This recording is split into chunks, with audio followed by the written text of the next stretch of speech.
أولا السلام عليكم ورحمة الله وبركاته. دعوة يا كسو دوادا channel كأقون official يبرتنا فيسبوك كأقون online.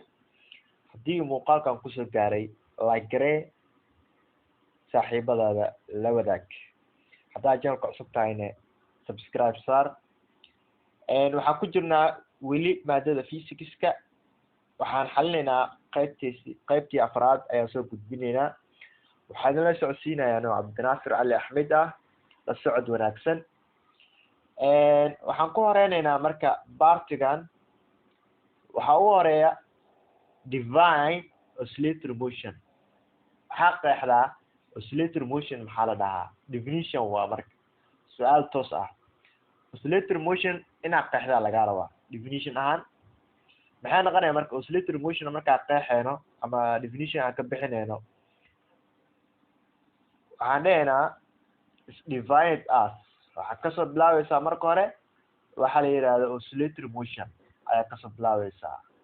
waxaad dhehaysaa oscillatory motion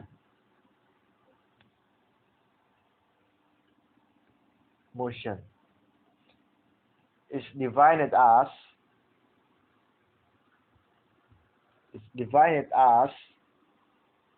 waxaan ku qeexaynaa marka oscillator motion waxaan ku qeexaynaa as the to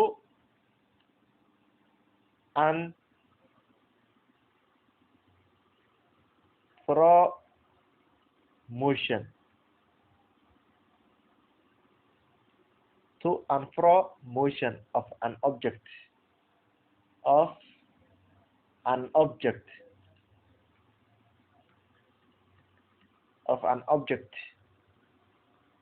from waxaan marka from it is mean position.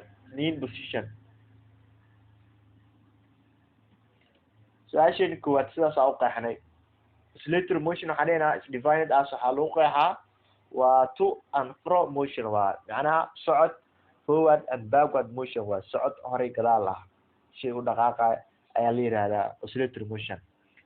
waata numberka labaad haddii aan fiirino 2 kilogram body walax culeyskeedu yahay 2 kilogram is suspended ayaa laga soo lulay to a spring moolo. stretch way kala baxday moolada, the spring by waxayna kala baxday 20 centimeter 20 centimeter ah. use isticmaal g oo gravity-ga ah inuu la mid yahay 9.8 isticmaal oo u qaado g inay la mid tahay 9.8. waxaa lagaa rabaa marka ko force lagaa rabaa, force soo saar. labo spring constant joogtada moolada waa lagaa rabaa. waaya maxaa given oo ah, given aan qoranayna marka hore. given markaa qoratid wixii lagaa rabo way ku fududaanaya markaa waa fahmi kartaa. maxaa given oo ah ko displacement haysanaa x meeqo displacementiga 20 centimeter waa bedeleynaa meter waa bedeleynaa waa 0.2 boqolaa loo qaybinaa meeno 0.2 m oo meter ah. okay maxaa kaloo haysanaa g gravity meeqo waay 9.8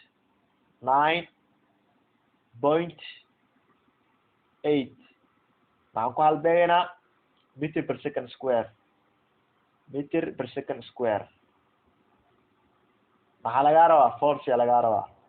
waxaan dhehnaa maxaa haysanaa sidoo kale mass m meeqo waay, masska meeqo waay waa 2 kg waa 2 kilogram. waaya maxaa lagaa rabaa marka force lagaa rabaa ko. maxaa kaloo lagaa rabaa k, labadaasana ka rabaa. waaya force horta maxaa lagu helaa, force waxaan dhehnaa maxaa lagu helaa. forciga waxaa lagu helaa k oo lagu dhufto x. k waa maqan tahay laakiin force maxaa lamid ah, waxaa lamid ah mg aa lamid ah.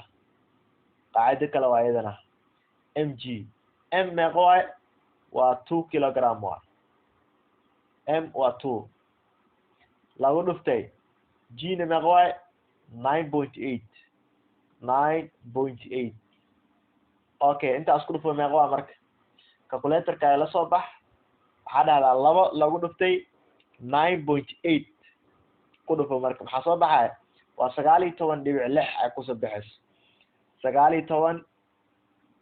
19.6 force maxaa lagu halbeegaa newton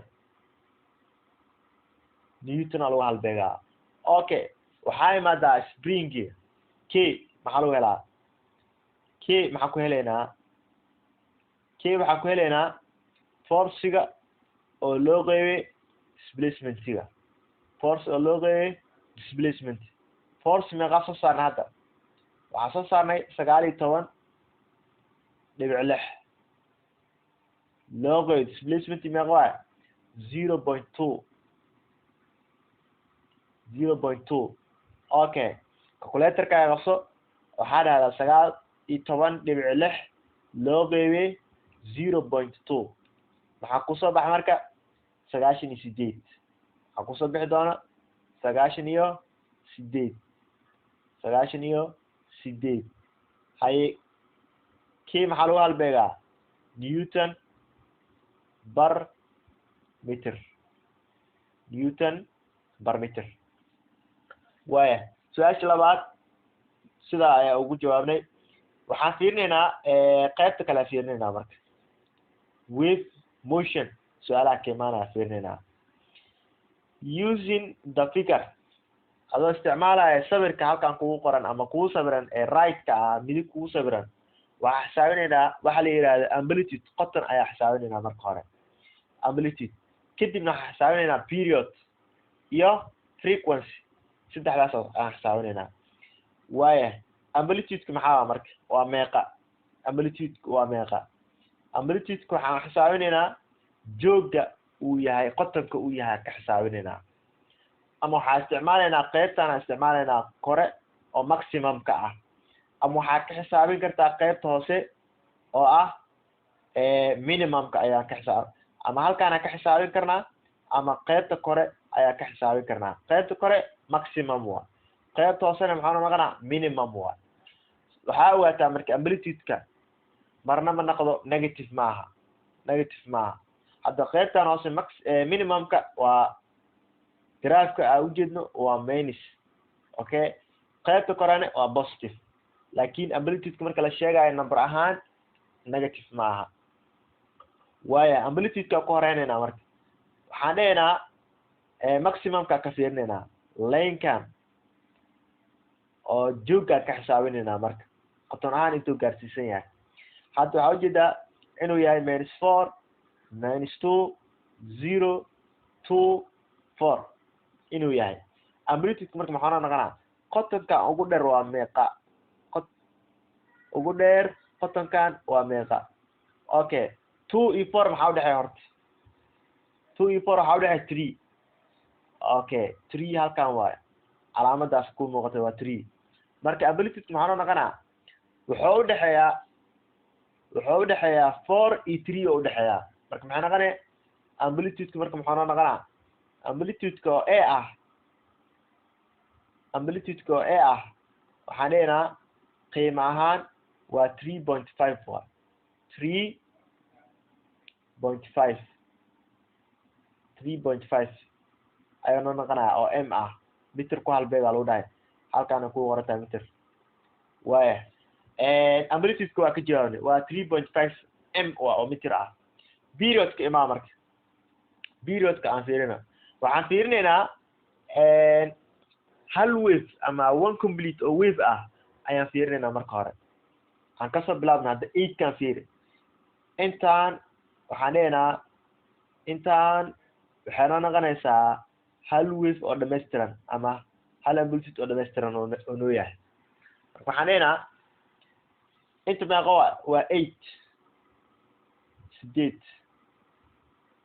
oo laga jaray halkaa meeqa waa 5 okay ii kala jara marka meeqa waa 3 waxa horizontal ka xisaabinayna waa period ka waa okay period ka marka meeqa waa period ka waa 3 waa period ka oo t ah waxay la mid tahay 3 frequency aan dhiman frequency maxaa loo helaa 1 over waana qana 1 over t meeqa soo saarnay t waxa soo saarnay 3 soo saarnay 1 over 3 ida marka waxaan noo naqanaa 0.3 ayaa noo naqanaa 0.3 ayaa noo naqanaa 0.3 ayaa noo naqanaya aad ma santiin muuqaalkan inta kusoo gaaray like garee saaxiibada la wadaag. Assalaamu calaykum waraxmatullaahi wabarakaatuh.